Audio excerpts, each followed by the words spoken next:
have had a great friendship. Yes. And my cheeks hurt every time I'm around you. And I don't get to see enough of you, but your sensitivity, your generosity, your kindness to my family, Casey in particular, it didn't leave a mark, it left a bruise. And I'm so lucky to be able to have a situation where I can be with all the people that are here today and use music as a way to bring us together, but also kind of express ourselves in a really different way and, to me, funny way. Yeah. Not only did you find a great passion in the family business, and not only do you have an incredible head for business, but you just love music. You just love the guitar. You actually are one of those guys that love the guitar. And the thing that's so beautiful is there's an authentic enthusiasm in what you do. And it's flowed into this record. You know, was it? By the way, thank you. Well, it's just, yeah, that's the way it is. Yeah. You know, I had so much. All you guys made the record. I mean, Steve Morse was helpful every note, and Jim and John are. Well, we're all connected. There's no question. It was so great. I mean, we were talking. I was asking John, when was the last time you actually sat with friends and listened to a record? It's rare, especially one that you made together. And the fact that everybody was in the same town, basically. Yeah, exactly. This was like, how do you get, Steve Morse and John Petrucci? I mean, everybody was. I mean, unfortunately, we have a few fallen soldiers. But. Well, the organizer of the party, Steve Lukather, didn't open an attachment, so he can't be here. Were you nervous about playing on this record?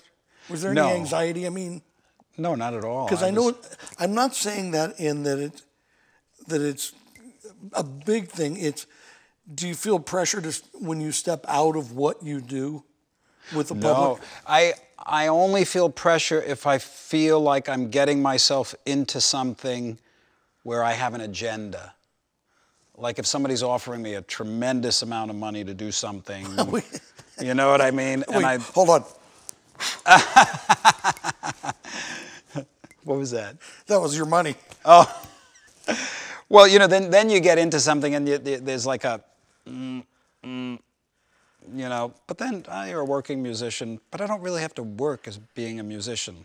You know what I mean? I don't have to do anything that I don't like to do. That's one of the great privileges that you can, if you just stick it out and you keep doing what, and you work hard and, well, I don't even like to use the word work. I feel nervous about the public's perception.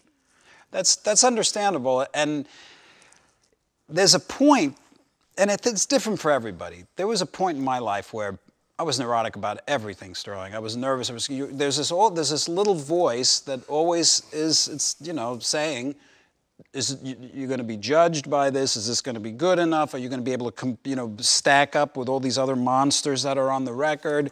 Thank you. There's those little voices, but after X amount of decades, you realize that wears on you. It wears on you. It takes the guts out of the joy. I say, I'm never going to retire. I'm just going to not do things I don't want to do.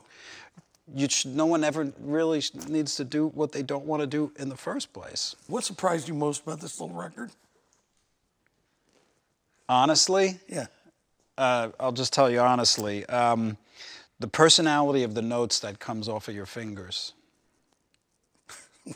Really? Sorry, there it is. No, I mean, I just like the way your notes sound.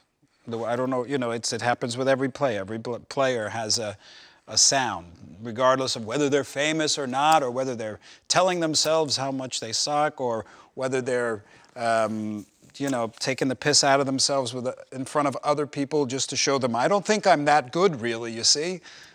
All that aside, okay, because that gets to be a bore. There's a great personality in the notes that you play. There's various things that I respond to as a musician that loves the sound of a guitar. It's the same. It's the same ears that listens to Steve Morse and listens to Alan Holdsworth and Jeff Beck. You know what I mean? Am I listening for a shredder or something like that? No, no, no. I'm listening for a personality, because that's what talks to you. And that was the most surprising thing. But then again, it wasn't a surprise, because how would you have been able to survive in this business for so long if you didn't have such a love for the note? You know what? I'll tell you the balance, and thank you very much. I know it sounds like you should say thank you, but it's just really true. This is a real conversation between us. Yeah.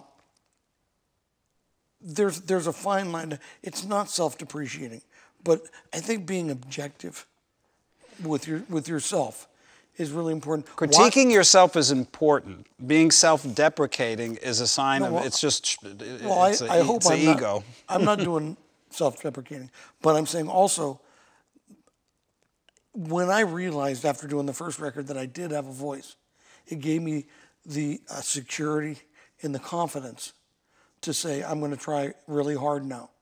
Because if you don't try very hard and it comes out okay, you can say, well, I just phoned it. I didn't phone it. I gave everything I had. Well, there was a vast improvement from the first record to the second. The first record was like, it was like my first record in that, nothing like it musically, but in its experimentation and its let me see how to do this kind of thing. Should I try to release it? And what happens when I put this instrument on this side? You know what I mean? Yeah. And can I really do this? When you're with people who really, really have the most unique voices in 50 years. I mean, the electric guitar is only 60 years. When you're sitting in a room with guys like that, you need to know your place. I know I can communicate with you on guitar, and I know I have a certain aptitude, but don't mistake that for that I'm no good, I'm no fat. It's really, I understand how not only your voice you have, but the vocabulary you have and the ability you have to communicate. And it is all of these players. Everybody has like you said, has a unique gift. The thing I love about the record is, like I said, there's a charm to it. And it's what that charm is your love for the kind of music you're doing and those guys you're working with and your artists that come on in, and you love it. And we love that you love it. There's a pattern. If you're a little successful in our country and you get to be a certain age, it's when are you going to retire? Or what you've done it now, why do you need to do something else? And I think retirement's a race to irrelevance. Retirement. Everything I do is very, whether it's barbecue or whatever, is very relevant to me. Yeah. Okay? The guitar is very relevant to me. You have the unbelievable ability to express yourself probably better than anybody I've ever heard. There's a mentality of players. And if I was lucky enough to be able to communicate on that level. Yeah. Because, we don't think the same. Yeah. But the nice thing, I think, about your record also is the clanging of strings, the way strings resonate in some people, how they move you. Do you know what I mean? Just the way, and there's so many permeations of it. There's John Petrucci's, there's Steve Morse, Steve Lukather, the Steve Vai on there, and everybody else in the world, But the sound of the guitar is just so compelling and addictive for some people. It's like a warm place, no matter how distorted it is. It's like Christmas. Free Valium. Yeah, yeah. And that's what I get from your record. There's nothing obscuring the integrity of the beautiful clanging that I love so much in strings. I think it's neat. We had a party and a guitar record came out. Yeah, I think it was really nice, like I say, to be able to get together with friends and listen to me and be a part of stuff. That's what we do it for. This is it's like a little gift or something for years and years of hard work. And that's what this record felt like for me. To be able to contribute this song, which seems totally like a bizarre little track and quirky and all this. When you sent that song to me, you told me you got the record. You knew exactly what we were doing. Yeah. Because it meant to you what Crying Time meant to me or Payday. Yeah, absolutely. Yeah, that song. And so this song, for me, on this record with you and everybody else is one of those things that you look back and you say, I worked my whole career, 38 years now, to be able to have an opportunity to just, you know, and just really just have fun. And so thank you. Well, you've always lived on a high-flying disc. Yeah. Mm-hmm. Push it. Thank you, my friend. Yeah, thank you very much, Sterling. Anytime, brother. Right on. Congratulations.